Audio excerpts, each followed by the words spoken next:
Hey, welcome to A Moment in Time with Taylor. Thank you so much for watching.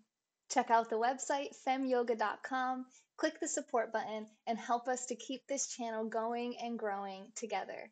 Thank you so much to every single person that has made this show possible over the last 30 days.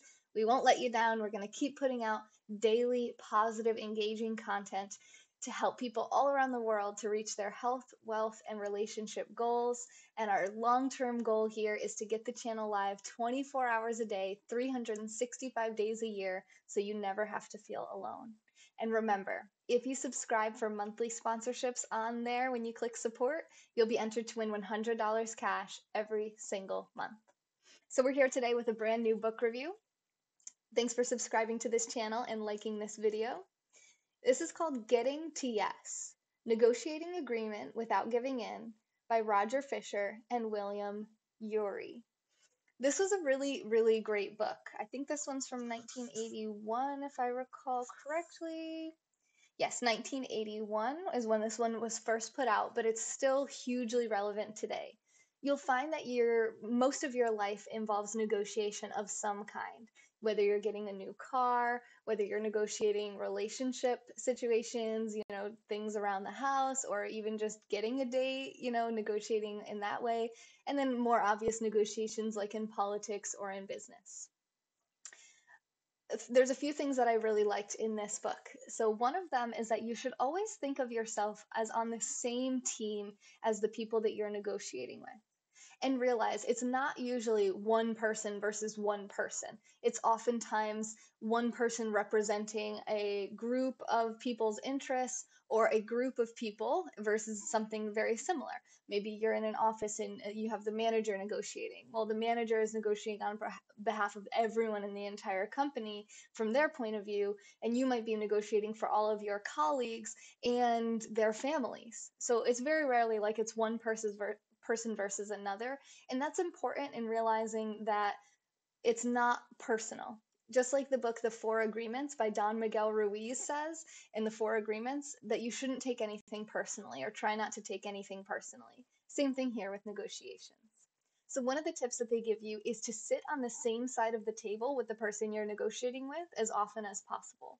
That way, you realize that you're on the same team and it's not one versus the other, but it's all of you versus the problem.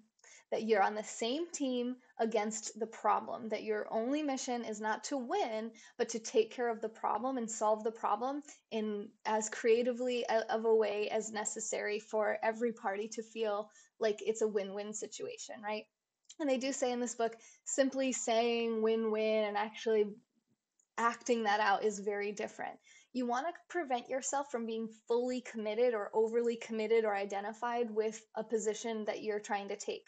You don't want to go into a negotiation saying, this is it, take it or leave it. This is the only option. You want to remain open-minded and you want to remain creative. You want to go in there realizing that there could be more solutions to the problem that you didn't even think about before the negotiation began.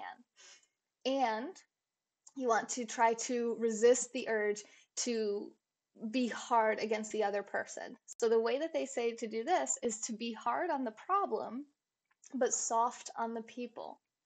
Realize what it's like to be human. We all have emotions. We all make mistakes. We've all had bad things happen to us in our life that may have made us, a little bit rough around the edges, maybe a little bit stubborn, a little bit dramatic, whatever it is for you. So by being soft on the person and not attacking that person or treating that person as if they are the problem or if they are the cause of the problem and they're the reason the problem exists, you're going to be more successful. Because if you do treat them that way, they're going to pick up on that and they're going to get defensive and they're going to want to take a very hard position against you. So in a way, you don't even want to come into the negotiation saying exactly like this is all you're going to accept. What you want to do is you want to ask a lot of questions and figure out what is really the problem from both sides. Sure, you know your side, but from the other person's side, there may be some misunderstanding. It's a simple miscommunication. And just by asking a few questions to dig into what the actual problem is, you could realize that actually there is no problem, that each of you are here to solve a separate problem, and that the problem that you came here to solve actually isn't even the problem. So that, again, that goes back to being open-minded.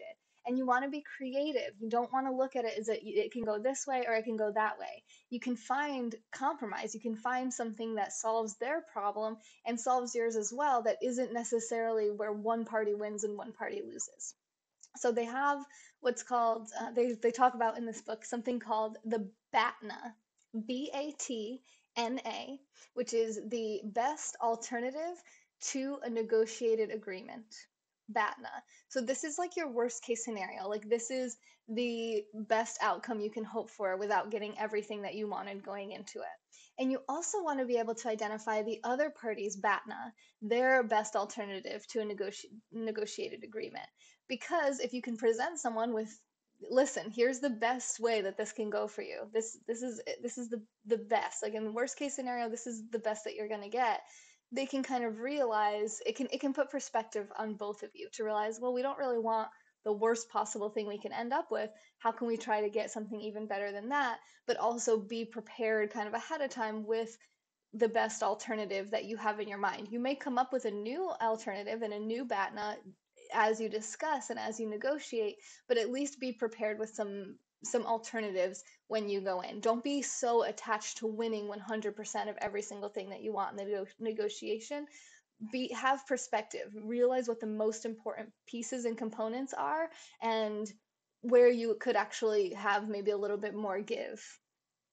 And that's pretty much what this book is about. There's a lot more things in here that I'm sure you'll find interesting. I definitely recommend this if you are alive and ever negotiating for anything at all. But if you're new here, I'm Taylor, and I read a new book every single week. So I read 52 books a year.